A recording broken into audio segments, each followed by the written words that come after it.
This is the Stock Trading Reality Podcast, episode 102. So I'm the logistics guy, and the traders are the traders, but I tell the traders how much they can sell every day. This is the Stock Trading Reality Podcast, where you get to see the realistic side of a trader's journey. Get inspired and stay motivated by everyday normal people who are currently on their journey to trading success. And this is your host. He still doesn't quite understand social media, but whatever, I guess. Clay Trader. Yeah, that's right. Social media, I get, but I don't get. It's kind of a complicated relationship. But from a business standpoint, from my understanding and what from everybody has told me is, yeah, you need this. And I fully realize social media is a great tool, especially when you do have a business and are trying to expand the business, maintain the business, all that good stuff. Social media is certainly something that needs to be there. And I get grief once in a while from, you're so stuck up, you don't follow anybody on Twitter. You're so stuck up, you don't follow anybody on Instagram. Please take no offense. I only use social media because it is a business tool. I have enough stuff going on. I don't have time to be, getting too sucked in on the social media stuff from that point of view, just because I'm already busy enough. So it's nothing personal. I don't think I'm better than everybody else because I don't follow people. I'm just strictly using it for business. And like I said, I barely understand what's going on anyways.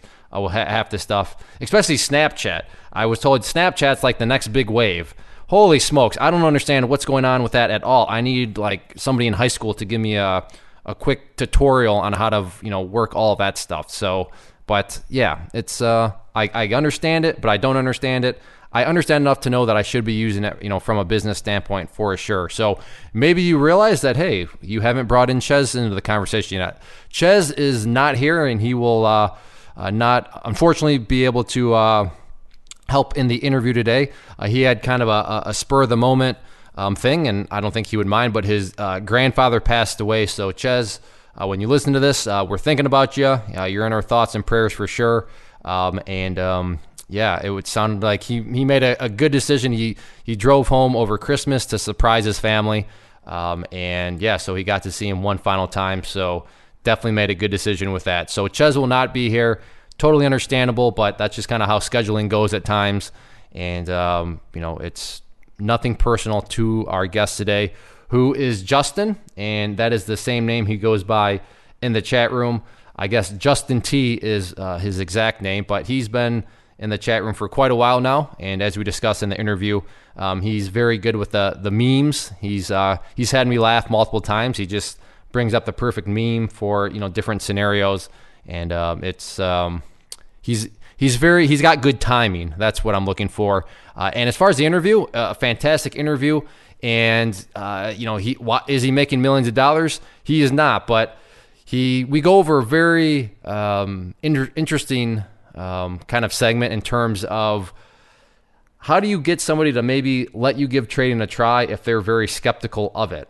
In this case, his wife was pretty antsy about it, pretty shaky about it, but he digs into kind of the business plan that he put together that makes everybody at peace and at ease about it. So if in your personal journey right now, maybe you're worried about bringing this up to your husband, or bringing it up to your wife, or bringing it up to your boyfriend, girlfriend, this podcast definitely for you, because like I said, we spend a good amount of time in digging into what Justin is doing to kind of overcome some of those hurdles. And as you'll learn, he's actually quite qualified in this based on the degrees he's gotten in school. So without further ado, let's dig into Justin's journey.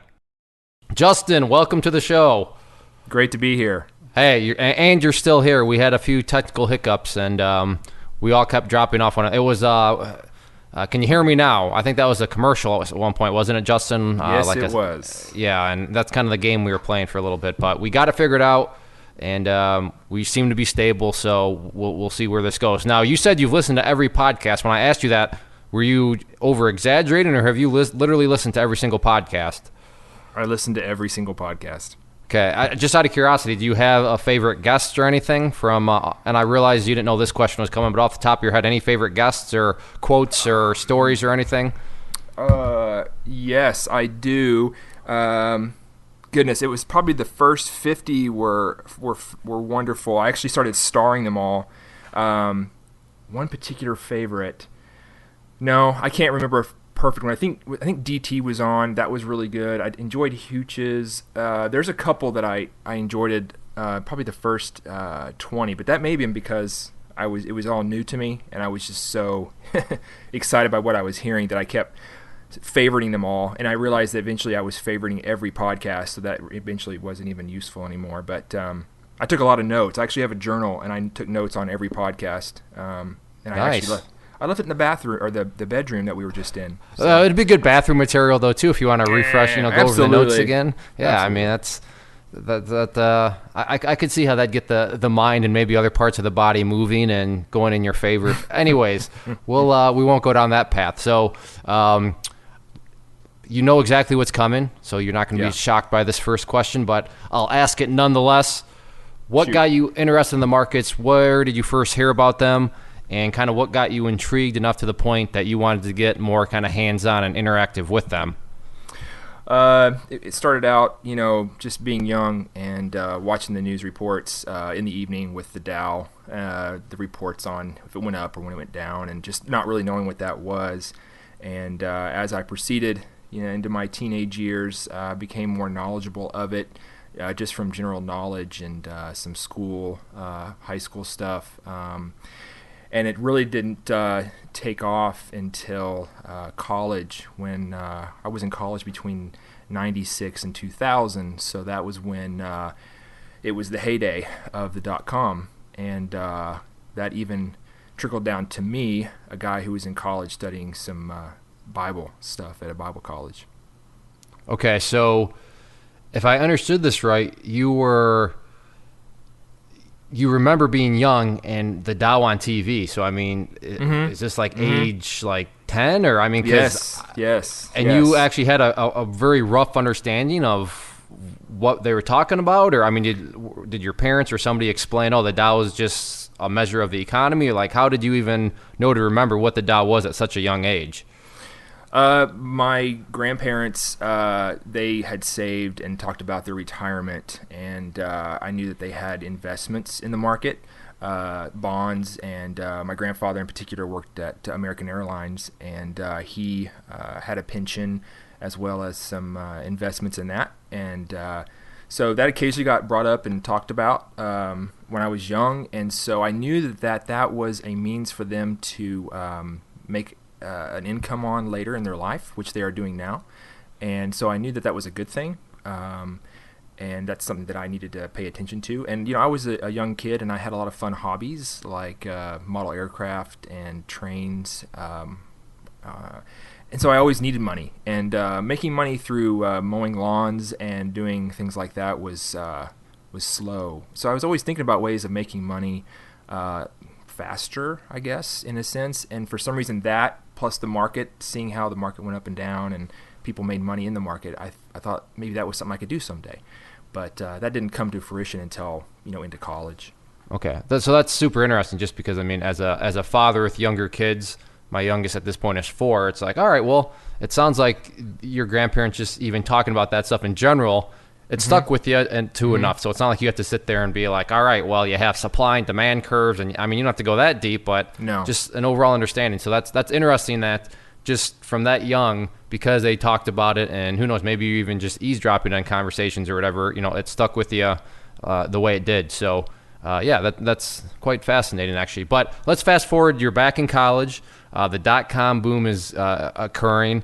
So what exactly, because at this point, this is probably when, online brokerage and stuff are just starting to heat up. So, I mean, take us to, what was it like from a college student's perspective that was, not to be over dramatic, but almost kind of on the cutting edge of big things happening with the internet and online brokerages and all that sort of good stuff? Oh, yeah. All kinds of good things were happening. Instant messaging, AOL was hitting. Yes. I started doing that in college. Stronger computers were coming out. I was working at Office Depot at the time, so I was able to see all the new computers, and I was hands-on with all that kind of stuff, and I was into technology stuff as well. So anyway, so I was getting more computer stuff. Internet was more accessible in our dorms, and so I realized, through commercials and so forth, that you could get a brokerage account pretty easily. And whenever I got married, at the ripe age of 20, I was a senior in college, and I decided when we got married, or when all that came about, that with CNBC, kind of always in the background, and these brokerage account commercials, that I would open one and that I would invest some money. And I was going to try to make some money finally with money. And that's when it all started. Okay. Just curious, because it seems like even when you're a young kid, you remember the news. So, and this is totally foreign to me, because I was still, I graduated high school in 2002. So I was still in high school while all this stuff was kind of going on. But do you remember anything? I mean, what was the news like back then? Was it just CNBC every day, this .com company, new highs? I mean, was it just a bunch of hoopla? Or, I mean, what do you remember about just from a headline perspective back then? IPOs. There were IPOs all the time. I kept hearing about IPOs and how they would just skyrocket after they came to market. And I thought, man, these are dropping like 2 or 3 a day. I mean, it seaned like it was just really constant. It was that crazy, huh? Oh man, and this was probably in '99 or 2000 itself. And so, and the market was really going up and heating up. And so every day, watching the news, I just remember, the market just keeps moving up. And if I had money in the market, my money would be making money. So why don't I get on this train? So I opened up, I believe it was E-Trade or Scottrade. I don't know if Scottrade was around yet, but I opened up a brokerage account of some sort. I don't remember which one it was in particular. I've been to several since then. And it just so happened that when I got married, my wife had inherited some money, and at the same time, and I talked her into letting me take that money, or some of it, and invest it in the market. And it wasn't a lot. I think it was $2,000. I think she let me put in there, and so I did. And I had my brokerage account, and I remember sitting down and searching for stocks, and one of them was within a reasonable amount. I think it was like a $3 stock. I don't remember what the ticker was. Started with a G, but this was about 18 years ago. And so I remember buying it. I think I bought $1,000 worth, or maybe $1,500 worth of this $3 stock. And it was running flat for a while, but I noticed it kind of would jump up every once in a while. And after I bought into it, of course, about a week later, it started going down, and I panicked and got scared, and I sold it, and I think I lost about $700, so it was probably about half of what I put into it. Now, that didn't go over well with my wife, because that was inheritance money, and this was right after we got married. And I mean, assuming that I think you prefaced the whole reasoning was, hey, the markets are going up, our money should be working for us, so if I put money in the market, it's going to go up. I don't know if those were your exact words, but it sounds like that's kind of how your driving force behind your kind of your argument for having money in the market. And then, of course, the exact opposite happened. So not to side against you, but I can understand your wife's, your newly wed, your bride's point of view from that perspective. Yes. So that shut everything down real fast. My wife wasn't happy about that, and so we basically buckled down, and I moved it over into an IRA, and we started, the process of just plugging away with just, adding to an IRA with, small gains and just letting it ride, the index, an index. I may have been I don't even know what package, one we got, whatever portfolio it was, but we picked one and went with it. And that it rode that way for, it has been riding that way for probably 15 years.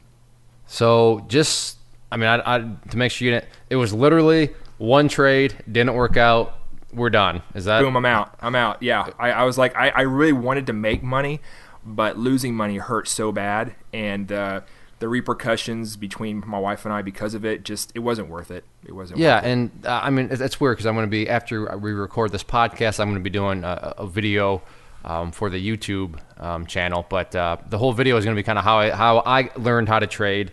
And one of the factors I'm going to explain is relationship status while you're learning how to trade. Meaning, when I was learning how to trade, I was in college, and I also got married in college. But age 20, I got married at age 22. So to think you beat me by 2 years, well played. But anyways, that's a whole nother side point. But relationship status while you're learning how to trade is a huge part of learning. Can you teach yourself how to trade? Because in my case, I was still single, so my stupidity, affected nobody but myself. Whereas for you, it affected other people, and like your family, like your wife. So I think that was probably the smartest move you could have made, just because at that point in your life, you summed it up perfectly. It's just not worth it at that point. I mean, you're 20. Plenty of time left in the market. So for listeners out there thinking, well, geez, you quit after one and done, I get it. As somebody that was also married young, I totally understand, and I say you definitely made the right decision. So to circle back to my original point, that's one of the things that a lot of people don't consider is, I want to learn how to trade. I want to get into the markets. Well, what is your relationship status out of the get-go? I mean, if you are a father of 6 kids and you got food, it's always a case-by-case basis. There is no blanket thing of, oh, yeah, you should definitely get started in the market. I'm not trying to discourage people, but it's not always as cut and dry as, wow, what a quitter. One trade didn't work out and he quit. It's a case-by-case basis for sure. So, but 15 years, you just started time flies because to think you got started almost 20 years ago now. But for the vast majority was just, now it was all an index fund, right? You weren't doing any individual stocks. No, we just chose. I had started reading a bunch of finance books because my wife had gotten an inheritance. I knew I wanted to be savvy with it, and we had both, were aware that we wanted to save for retirement, and so we started to try to do that early on. And so we socked it away, and we started adding money to it when we could. The money's been parked there.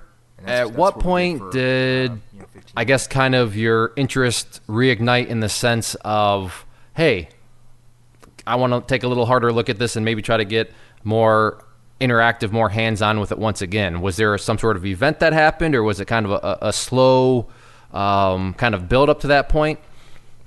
All right, so fast forward, 15 years later, and that brings us to about, 2014. And I had gotten a job. I'd gone to grad school. Let me back up just a little bit more. After college, I went to the Southern Baptist Theological Seminary in Louisville, Kentucky, and while I was there, I got a job at Starbucks and did that gig for 5 years and had a blast. But with that, they gave us stock for part-time workers, and that was pretty cool. Yeah. So after 5 years, I had a nice little fund full of Starbucks stock. And after I left, I sold it, and we tidied that away with the money that we had in our other investment. So, but that stock, I would watch it because, it was kind of it was a swinger. It would go up and down. Starbucks was a little volatile then. I kind of sold out when it was a little bit low on the lower side. Starbucks was having a bit of a rough patch there, but that also got me thinking about it more because I was paying attention to all this stock and the value of it that they gave me. So I want to cut you off real quick, and we'll pick up just because that's. Do you have any idea? Does Starbucks still do that for part-time? Oh yeah, they do still do. I'm pretty sure they still do, and I know they even pay for college now. Okay, some college classes and tuition, so they're very generous. Do you know how many hours you had to work? 20. To qualify. 20 hours. Yeah. Okay, so for you listeners out, this is, now my case gets even stronger for no excuses. There are no excuses. If there's a Starbucks by you and you're looking to save up money because either you want to trade or you want to do really anything, this is a no-brainer decision. Go to a Starbucks, and if they're applying, as Justin is saying, not only are you getting paid for a job, but they're giving you stock, which is basically like bonus pay. So thank you for bringing that up. That's super interesting. So I think Apple may do that too, even if you're part-time, you can get in stock. So, if there's an Apple store by you, but that may be a little bit more difficult than a Starbucks. So, there you go. If you're younger or if you're, whatever age, and you need more money because you want to accomplish some sort of goal, Starbucks, that's after hearing that, that's what door I'm going to be knocking on. So sorry to cut you off, but that's a good, interesting point there for people looking to get ahead a little bit is, hit up your local Starbucks. I mean, they're almost on the corner of every street. So Indeed. You got Starbucks, or you have a Starbucks job. You're getting Starbucks stock, which is now causing you to watch Starbucks as a stock fluctuate. And Yes. that's piquing your interest. So where did you go from there? So after I sold that kind of got me more intrigued in the market. So it's slowly growing. After that, I went and worked for Verizon, full commission cell phone job. So I was hustling that pretty hard. I did that for a year, and then after that, we decided to move to Oklahoma City to start a job in my actual counseling field. But that didn't pan out due to that was right around 2008, whenever we had the Great Recession. Yep. So my particular position was going to be based on nonprofit money, and that nonprofit money dried up real fast, and so that job fell through. So Plan B, I was temporarily working as a temp worker, and instead of that just being a quick leap job to the job that was here for me in Oklahoma City, I ended up staying, and I have been there for 8 years now. Now, fast forward 5 years later, and I was working in the land department, and I decided I wanted to make a move. And so there was a position opened up internally for a gas scheduler position on the trade floor. And so I jumped on that because I'd always still been interested in the market, and that was going to be pretty close to it. So I jumped on it, I got it, and for the last 2-3 years I've been working as a natural gas scheduler on the trade floor, working with traders who trade our natural gas. And Okay, so, can you? I'm fascinated. I have no idea what a natural gas scheduler who works with traders does. So can you walk us through like what a normal day may be? Sure. So basically, we come in at 7 o'clock, and my job, I'm trying to explain this, what's the best way to explain this. Let me gather my thoughts here. We might have to edit this out. No, that's fine. You're good. So on the trade floor, our company has gas to sell every day that's coming from the wellhead. And we have about 6 traders who go and sell the gas every day. We hedge most of it, but we also sell some on the day. So those traders each have gas schedulers assigned to them that help them know how much gas they can sell on the day, and how that also take the information after the trader trades the gas with the counterparty. They pass that information to the gas scheduler, and that gas scheduler will take that and then contact the gas scheduler at the counterparty company, and we do all the logistics of getting gas from basically our wellhead to Manhattan or to the Gulf or anywhere.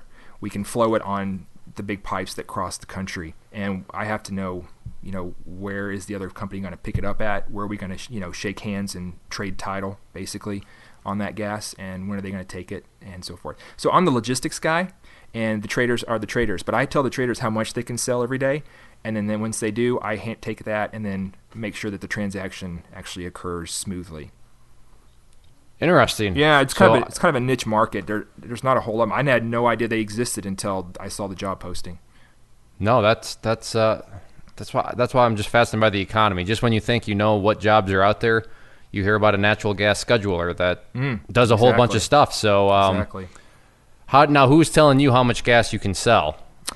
We talk to the field guys who are and we get estimates, and then but those estimates change throughout the month and fluctuate as weather moves in. We have issues, but it's pretty steady, but it does vary.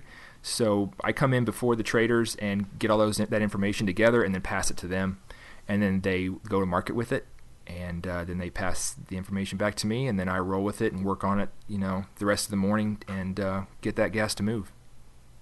That's Do they ever do like take your buddy from an internet chat room to work day? Because if so, I'd like to follow you around for a day at work. Honestly, it is a really great job. I enjoy my job. Sounds. I wish they would. I don't know if they let people from anybody just come onto the trade floor, but I would love to be able to do that for you. No. But very cool. So I can clearly see how that would definitely get you engaged in the markets in almost a direct and indirect way, since you're not quite trading, but you're butt up right against those that are actively in the market. So you're currently working this job, and I guess take us from that point. I mean, I'd imagine that really got the juices flowing again in terms of wanting to get your hands dirty. Yeah, indeed, because we have CNBC on. We've got 4 monitors that are around the room, and there's all kinds of information coming in, and we got the market charts up. So I'm watching oil and gas, all day. So I'm looking at charts all day, right? And look, because we will sell more or less based on the price. And if it's a good day, we'll sell more. If it's a bad day, we won't. So there's a lot of strategies involved in that for an oil company. But so hearing them talk and watching them trade and seeing how it's all working, again, I'm butted up against the market even closer now at this point. And for the last 2 years, I've just been soaking it up. But in addition to that, when the oil and the natural gas storage reports come out, there are guys who on the floor who like to make predictions and make it interesting. Let's put it that way, and between themselves, and so that's fun. And guys will individually invest, on their own, whether or not they think gas is going to go up or down based on the storage report. And so I started watching that go down, and guys have a good time with that. And so I started doing that a little bit, based on just really guessing, not really knowing anything, just guessing if price is going to spike when the natural gas report comes out or if the oil report comes out. So I got into, Robinhood came out, not too long ago. So I got that. So here, I can play around with a little bit of money and flip, the velocity shares around on natural gas and oil. And, it just so happened that, I made out pretty good. I made 4 trades, and this was in the last probably 6 months. And out of those 4 trades, I came out green on 3 of them. And so at that point, but then my last one, I got burned on. So it caused me to stop because I don't like to lose money. And can I just from I may be misunderstanding, but was there any strategy going into these 4 trades other than just flat out guessing? I mean, just scuttlebutt on the floor and what other guys thought was going to happen. It was just whatever the gut feelings were. I would just kind of go with the flow with what a couple other guys were going to do with theirs, and we would just kind of do that. So I was not myself doing any analysis per se. I was basically just following some other guys. Okay. Now my positions were very small. I don't know what these other guys were doing. I'm sure their positions were larger, but mine. I always kept mine very small. But even small hits, I don't like it. So. But there was no way for anybody. It's not like you were using inside information or anything like that, right? It was just flat out what people thought, right? Right. So it was a very binary event. Either, well, I think this is going to happen, but nobody really knows. So I'm putting some money there. So it was almost kind of like a gamble in the sense of nobody has any sort of idea. Whereas as a trader, and what I know you now know with the chat room, we would more so wait for the event to happen and then react and trade based off of the data that's coming in at that point. Whereas at this point, you're just flat out going, hey, I think this, I have good clues to think this way, but at the end of the day, I have no idea. And it was a very black and white type outcome. Yes, very much so. So that's, I realized I didn't, go ahead. No, I was going to say, but you got burned on that 4th one. So I did. I'm curious, how did that kind of influence everything? Because at that point, you're probably feeling pretty good about yourself and your picking abilities. But how bad did the burn actually get?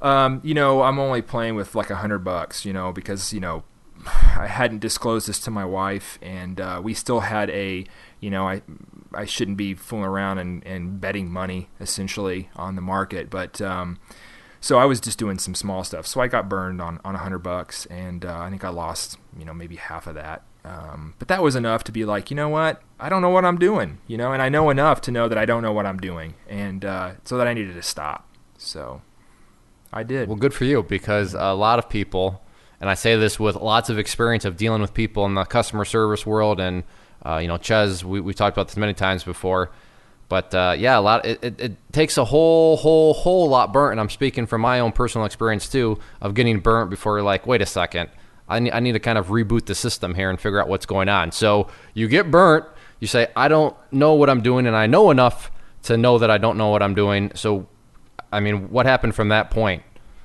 Stock twits. What else, right? Oh, hey, that's a good solution. There we go. That's No, so I started, trying to do a little research, trying to figure out, more about how can I make this work, because I still know there's potential somewhere in here, because some, guys do it. I knew there were day traders during the .com bubble. I knew guys were making money, so I knew it was possible. I was just missing something.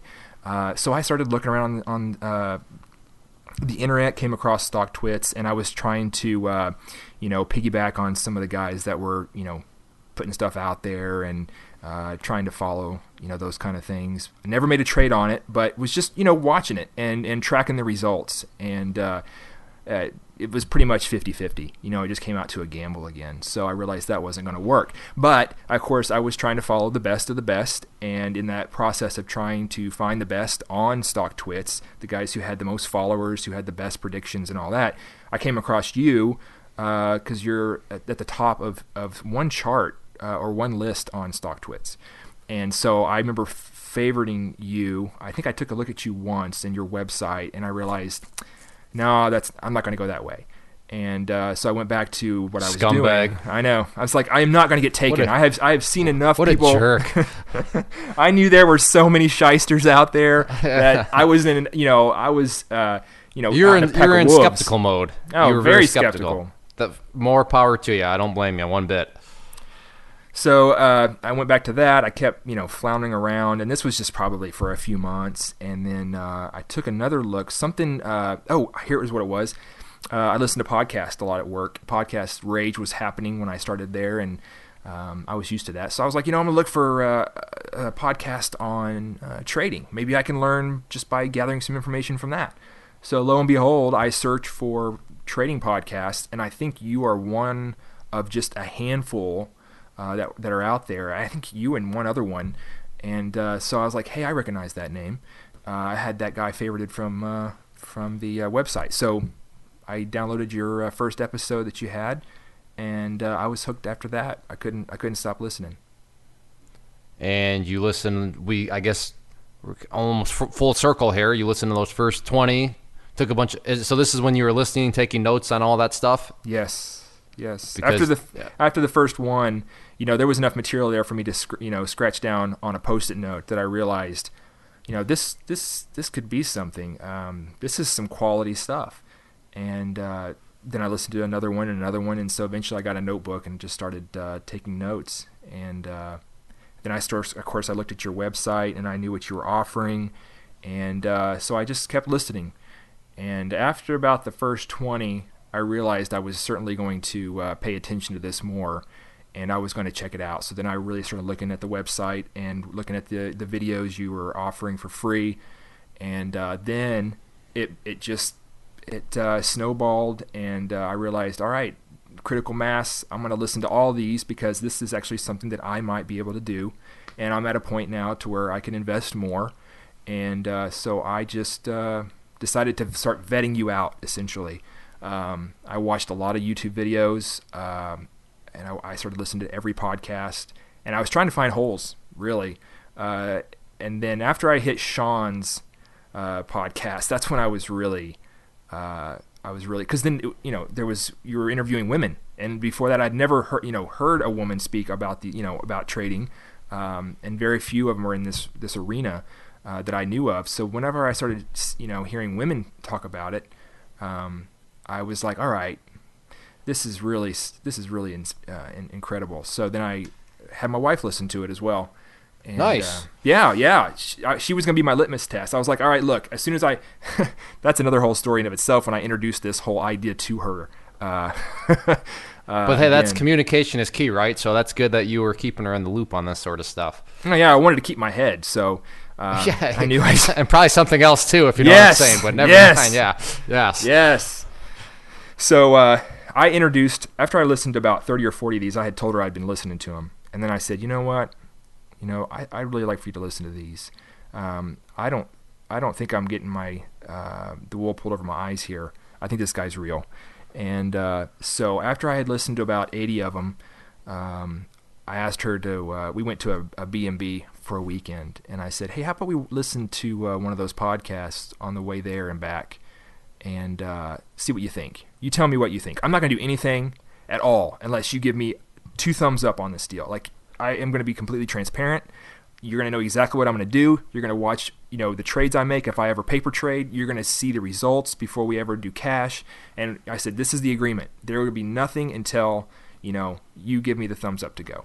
So we went on that bread and breakfast trip, and we listened to Sean's podcast, both parts, the 1 and 2, and she was impressed, and she was like, okay, this sounds real. And that's what pretty much sealed the deal and allowed me to really keep going after it. Nice. So, well, I know Sean listens to these, so I'm sure she's smiling right now as she hears that. But yeah, that was a great interview for sure. And now to keep going with it, what was it? Just to invest in like the inner circle, or to just keep learning about things? Where exactly did she kind of give you the A-OK, the 2 thumbs up to continue on? In what direction? To actually put money on the line, or what? Well, we have been looking for some supplemental income for several years and have really been having a hard time coming up with it. My wife works full-time at our daughter's school, and so and I work full-time, of course, and so we're tired, dual income with kids, family, and that's not really what we aspire to be. My wife would like to not work, and so I was hoping at some point to make this something where I could supplement our income. We don't need a lot, but we need some without having to go into a hole. So I thought this might be an option. Whether it is or not for that, I don't know. But if anything, it'll be great to have supplemental income in the future if I ever get good at this, 10 years down the road, or when I'm in retirement. It's something I can do to generate some additional income. So I thought, you know what? Let's look at this. I can get CTU, and the risk-reward ratio looks really good here because I can spend this, and it may not pan out, and then my loss is, $2,000. Okay, if I do this, and it pays out a little bit, it will easily cover what I'm going to spend on this university. And then I'm sure it can make more because I still got a good 30, 40 years of life left in me. And so it seemed that the risk-reward ratio was really good investing in the program. And so after we made that decision to do so, after we thought about it and contemplated and realized that we weren't going to get, this wasn't, we're not getting shysted here, we decided to do it. And so I purchased it on October 6th. Okay, October. See, I feel like I feel like you've been around a lot longer because you've made me laugh multiple times because you got a pretty quick wit with the GIFs or whatever those things are called, the images. You're one of the people that will post an image with what are they called? Memes? The memes. Memes. There we go. The memes. You're very good with memes. So I feel like you've been around a lot longer than what you have, just because if there's a scenario going on, rest assured, if not somebody else, Justin will probably show up with a meme and just summarize the situation with a simple word or with a simple picture and a few words. So October, so you are still very new to all this. So yes, I'm a newbie. Yeah, still a newbie. And you didn't, the last time you used money was Robinhood, right? Yes. You were doing. Okay, so you haven't used any real money since then? I have not. Okay, and because you are, I guess, walk us through this honoring exact the agreement. Yeah, with my walk wife. us through this agreement, because this could, I don't know if we've ever really had this before, but for listeners out there that are maybe kind of where you were, I'd like to try this, but I need to, explain this to my wife, or I need to explain this to my husband, boyfriend, girlfriend, what have you. What were the details of this current agreement that you have in place with your wife? If you're willing to share, that is. I am. Let me just give a preface by saying that my master's degree was in marriage and family therapy. So I have a great respect for the communication in a relationship. And I also I believe that women have a great deal of intuition. My wife, I say this jokingly, but it's very true. She's about 97% right all the time. And I think highly of her judgment. And so I can confirm that. There's some of the biggest things in my life where I'm like, no, you don't know what you're talking about. Way back before I got started, I put together something, and bottom line, she's like, I don't think this is a good idea. I mean, you don't know this person, blah blah blah, and I ended up getting screwed through all of it. And I had to, the worst part was me having to go back to her and explain the situation and essentially say, yeah, you were right. And so I will fully agree. Women definitely have some sort of like built-in intuition sensors. But anyway, sorry to cut you off, but I'm going to back you up on that claim. Yeah, and it's a wonderful thing, and it balances out a marriage and a relationship. So I'm very thankful for that. So my agreement with her was, I won't pull the trigger on this, of course, until you say it's cool. And by that I mean I'm going to have a plan. I'll get a business plan together. I will show you. I'll go through the university, and I'm not going to rush it. Take my time. I'm going to start, paper trading when I'm finished, and I'll paper trade for a minimum of 6 months. And I will, log my results so that you can see the outcome of the trades, those paper trades. And then after that, if you're comfortable, of course, if I'm comfortable, and if you're comfortable with, trusting me to take both our hard-earned money and try to invest this and make a return on it, then I will. But if any point in that time you feel like I'm rushing it, or that you don't trust me, or that this isn't looking right and I'm not ready, I'm going to put the brakes on it, and I'll stop and I'll pull back. So, full disclosure, everything's on the table. Transparency. She can ask me anything she wants. I invite her to watch some of the classes, which she has. The live webinars? Yeah, she does get to. Oh, great. Yeah, she gets to be on a live webinar. Oh, yeah. No. Yeah, to Justin's wife, if you're listening to this, I apologize for my humor at times. Whoops. Yeah. The computer's in the family room, so she's around. Oh, great! Now I'm a jerk. I keep it PG, right? Yeah, I do a pretty absolutely. Good job, don't I? Okay, all right. And we're all adults. We all understand. So we're mature. So, but I usually listen to, if I can, with headphones on. If she's not in the mood and she's wanting to watch Downton Abbey or something like that, I'll take the laptop in the bedroom or something like that. But she doesn't mind listening to them, and I want her to be a part as much as she can, just so that she knows. And I mean, she's even thought about doing it herself. She just doesn't have the interest and the curiosity about the markets like I do. So I don't know if she would be the really want to do it and stick to it. But if she could do some day trading in the morning after she drops the kids off to school and comes home for the first 3 or 4 hours of the market, that would be ideal. She could stop working and just do that. That would be my dream. But right now it's going to be me doing some swing trading. Right. Like. So. And I still contend that women are better, have better potential, I should put, because us guys struggle with this thing called ego. Yes. And women are like, oh yeah, I wasn't right. Yep. All right, sell, move on. But us guys are like, no, I'm gonna be, and it just doesn't quite work out. So I have no scientific data on this, but from my experience, and just guys suffer from ego. So you're the professional here in this, which is. My wheels are turning, but about some other things, because that's fascinating. You have a master's in the marriage and stuff. So correct me if I'm wrong, but from what I've gathered is it's all about openness. Just communicate and bring them in as much as possible. Include them in as much as they want to be and are willing to be a part of. Is that kind of a safe summary of what you're getting at here? If you're trying to kind of persuade someone to let you try something that maybe they're a little uneasy with? Yeah, I mean, because I had already lost some of her inheritance money with it, so I really realized this isn't gonna be a go unless she's okay with it. Of course, certainly I'm not going to do anything behind her back. So she's all in, and she's aware, and she asks me questions, and I try to include her as much as I can, and it's good. It's working out. Can I have an example of one of these questions? I'm just pure curiosity. Like, what is this guy talking about with grandmas and stuff like that? Or, I mean, what's a typical question? Let's see. She wants to know a lot of times, like, what am I going to do next, or what did I learn after spending 2 hours at Starbucks going through one of the courses. She'll just want to know. Like last night, she asked me. I told her I just finished up advanced option strategies, which was pretty much everything in CTU except for penny stock survival guide, which I told her I was going to listen to as well. But I said, this is what I'm going to do now. This is the next step. This is what I'm going to do this. And 6 months later, we talked about if I'm doing okay with what I see on paper trading, I'm going to do this. But I also need to talk about, she's concerned with, okay, how much time are you going to spend on a daily basis analyzing and setting up your swing trades? How are we going to work this into our family system?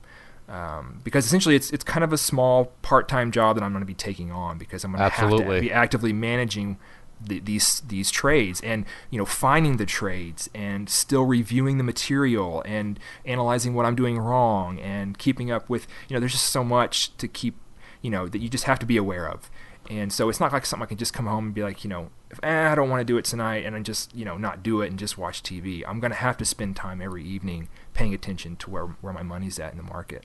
Yes, and so, but just I would say on that point, because I just reassure, the law of diminishing return, meaning the more you do it, the more efficient you're going to get at it. So therefore, I mean, you're never out going to, it's not going to have to do it, but what may take 45 minutes, you'll be able to get down to, 15, 20 minutes the more and more you do it. So it always starts out rough, but I mean, I anybody can attest to that. I mean, that's just a basic principle. Is the more you do something, the better you're going to get at it, the more efficient, time becomes. So it sounds like you plan on doing swing trading at this point. Looking at the time, we'll have to start to wrap things up. But swing trading, are you looking at stocks, or you want to do that with options, as you just mentioned, getting through that advanced course? Do you have any idea of what you're going to be kind of focused on as you move into, the paper trading portion of things? Yeah, it's eventually I think it'll definitely have to be options, just because I'm not going to be starting off with a lot of capital. I would love to, I like Forex. It was very interesting. I looked into that, particularly after the podcast came out about Forex that was just done recently. So I think it'll be the advanced options is what I'll be doing. But I'll probably start out small and just maybe trade equities for a while, just to get used to and get the hang of actually practicing the technical analysis before I actually do something a little more advanced.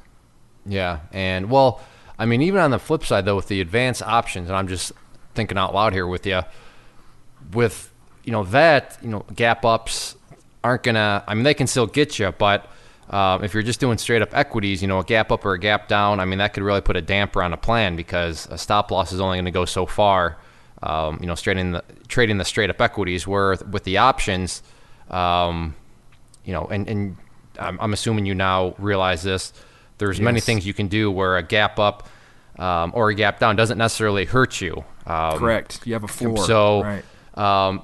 I wouldn't say you'd be crazy at all to focus on, because you're absolutely right, small. And with these advanced option strategies, you should be trading small and often spread trades around. Therefore, that's just a diversification. So I'm not saying this is the right path, but I don't know if you'd necessarily have to start off just trading stocks. You can... if you're going to, I would say this, if you plan on, with real money, swing trading advanced options, then you might as well start off all focus on that, because you're still going to be able to get plenty of technical analysis practice by doing that, right? Yeah, that's true. And I mean, that's the actual technical analysis practice that you're going to want to be good at, not necessarily what's happening every 2 seconds, like a short-term day trader. You know what I mean? Right. Yes. So, yes. That would be just kind of, like I said, just spitballing out loud. If that's work backwards. Where do you want to end up? And then paper trade, that's going to get you to that point. And starting off with stocks and trading them has nothing to do with advanced options trading, swing trading. Does that make sense? It does. Yeah. So that would be my suggestion on that, because there's no point in wasting your time, with shorter term stuff or with straight up stocks, if that's not where your end game is going to be at this point in time. So good point. Good point. But you want to try to make it as realistic as possible. So, but I like that you have the plan. I like that you have a good solid accountability partner. Now, doesn't sound like you've done any sort of paper trading yet. You're just still in straight education mode and going through the courses and stuff. I will take the weekly. I don't think it's not the picks that you send out. They're not picks. They're just just the chart setups. Yeah, the chart setups you send out. I have, I'm still not completely done, I guess, vetting or being skeptical, I guess. So I am taking those and charting those out and putting a risk-reward box on those and annotating them. And I've been doing that as well while I'm in CTU and watching with disbelief how often the trade goes the way that you expected it and annotated the chart to go. So that has reassured me a lot. Those weekly chart setups are pretty awesome. So aren't charts crazy? Like you'd think, it's very crazy. Now let's just full disclosure. Don't be like, I hear of these setups they're not always right. And to be honest, Justin could look at a setup, and then another member could look at a setup, and they could put together two totally different plans. One person may say, I want to go short. The other person may say, I want to go long. And neither person's right or wrong. They'll ultimately be right or wrong because the price will go to but in their setup, as long as risk control makes sense and all that stuff, multiple people can look at the same chart and deliver certain things. So that's right. But yeah, with the charts are just a cool thing when you learn how to properly use them. They're not perfect, so by no means are we disclaiming that or are we implying that. But it still fascinates me to this day. We always make comments about it and jokes in the chat room about, hey, charts are a scam, and you look at something and it's like, isn't that amazing how once again the chart acted like you would say, the price is probably going to act like that. But the whole self-fulfilling prophecy thing, charts work because of self-fulfilling prophecies, and that's always like the worst argument, because you're admitting there's self-fulfilling prophecies in the world. So if there are self-fulfilling prophecies in the stock market, don't you want a tool that's going to tell you what the self-fulfilling prophecy is going to be? What is, that's, anyways, I'm going off on a tangent there. But so you are skeptical, but getting less and less skeptical as time goes by. Is that a fair assessment? Yeah, that phase is pretty much coming to an end. But there is a funny thing that pops into my head occasionally. I think, am I now just drinking clay Kool-Aid instead of drinking stock Twits Kool-Aid? Or but that's been snuffed out. I do realize now that based now on just watching some of the stuff that you offer and then doing my own analysis, it's and being in the IC every day and watching the stuff that comes out in the pit. I'll pop those charts up too and make a quick analysis, and I'll watch how those break down throughout the day or work out throughout the day, and it blows me away. I have a lot of fun now with the guys because we sit in a trade room and we're all kind of shoulder to shoulder, and some of the guys are playing gold on their own, and they'll talk about where they're invested at, and I'll tell them, man, you ought to mitigate, sell at least half of what you make because you're in the green, but let some guys run for you, but you need to mitigate, and one guy did. This happened last week. He sold out on some of his gold shares, and it kept going. And then he sold out the other half as well. And he was emailing me, telling me, he's like, "Man, look what I did. Look how good I did." And I'm like, "That's great." He doesn't. That's awesome. That's awesome. That's got me smiling, right? Because that's great. That's exactly it. Yeah. And I love how you said some of his gold, not the entire position, and that's exactly why, because it kept going in his favor. But if it didn't, at least it worked out. And at the end of the day, for anybody that's skeptical. Around here, if you haven't realized, we're big fans of risk management, risk control. So if you think that if you're skeptical, go find some sort of professional And I don't know where you're going to find this professional. Maybe call Wall Street and be like, hey, there's this guy on the internet, and all they preach about is risk management. Not winning, not driving fancy cars, not going to exotic islands, not this. Just all they to do is keep talking about how important risk analysis and risk management is. And any professional is going to tell you, okay, well, I mean, that's truly what the name of the game is. It's all about risk management. So, and I realize that's not the most sexy thing to talk about from a marketing standpoint, but as traders, that's what it's all about, and that's what Justin, and that's cool to hear that gold guy, the way he was doing it, because that's exactly what he's doing. You got to mitigate. That's good stuff. That's going to get my adrenaline going. But we are definitely going to have you back at another point. Looking at the clock, I don't know where the time has gone, but I really enjoyed. This was super fascinating. I like the, how to not manipulate. It's definitely not the right word, but how to say, hey, significant other, I'd like to try this. I know you're skeptical of it, but can you give me a chance? And this is what we're going to do, so that I can see, so you're willing to let me to give that a try. I think that part is really going to go a long way. So, and then I got to finally ask you this: are you happy with Clay Trader University so far? I know it sounds like you did a lot of vetting and all that sort of stuff. I mean, do you and your wife feel like so far so good?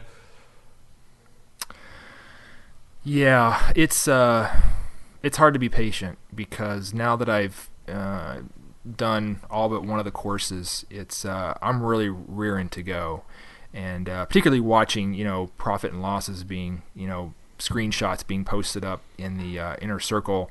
I want to be a part of that, and I'm having to constantly calm myself down, be patient, relax. It's always going to be there. Your time is coming. I have a date of September 1st to start trading cash if all things go well, paper trading. But, September 1st is a long ways away, but I'm just going to keep chilling and keep waiting, because, it pays off to do it that way, and it's the way to go. So, but yes, I am very satisfied with CTU. I can't believe that it's priced at what it's priced.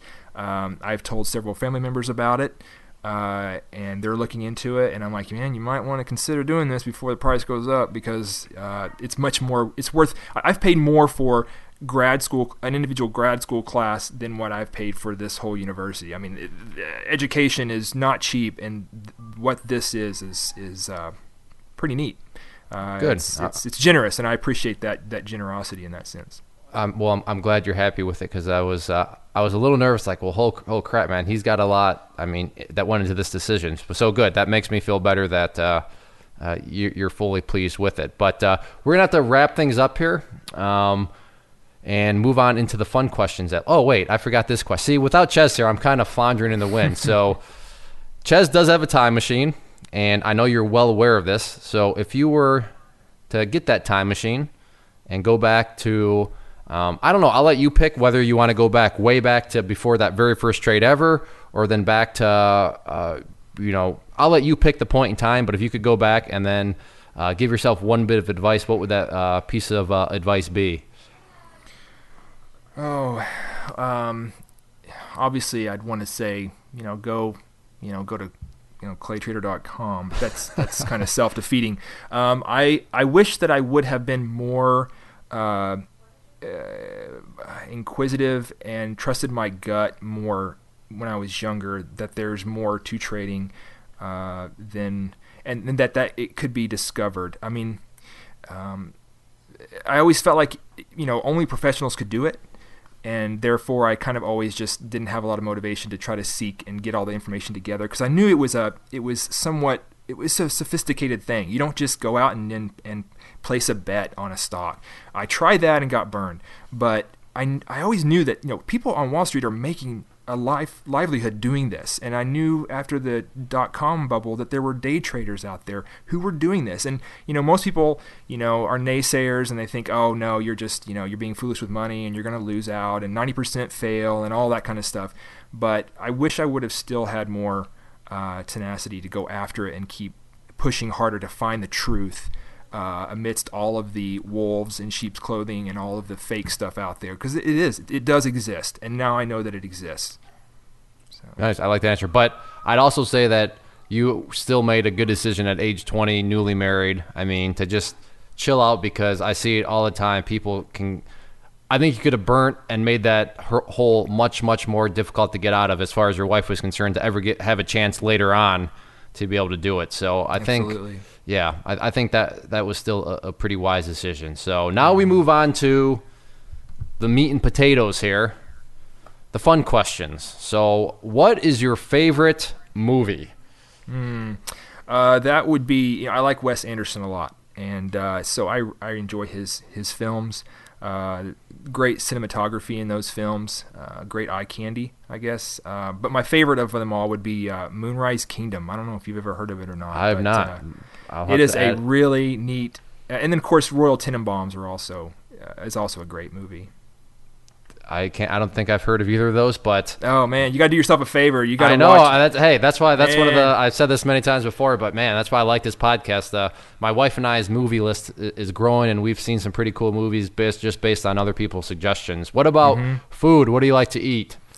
Crab legs on the half shell are fantastic. I really like crab legs. Always have, and especially if they are sliced in half for you, and all you have to do is just fork out the meat. Yes, I was just gonna ask. I love crab legs too, but sometimes when you gotta crack all the work, is it worth it? But yes, I would agree that was a good hedge on your point. Well, if it's sliced down the middle already, that makes them that much more enjoyable. Yeah, I had that with a friend of mine I guess it was 2-3 months ago, for the first time, crab legs on the half shell, and it came with a steak as well, which was divine. But that was probably the best meal I think I've ever had, was those crab legs and that steak together. That does sound pretty world. That would change, sounds life changing. That's the term I was looking for. That sounds like a fantastic meal. What do you like to do for fun and hobby though? Fun or hobbies? I'm really getting into drones. I've been getting those little cheap micro drones off of Amazon and flying those around, flying them around the trade floor at work too. That's fun whenever there's some downtime. But I'm looking into getting some into the racing drones.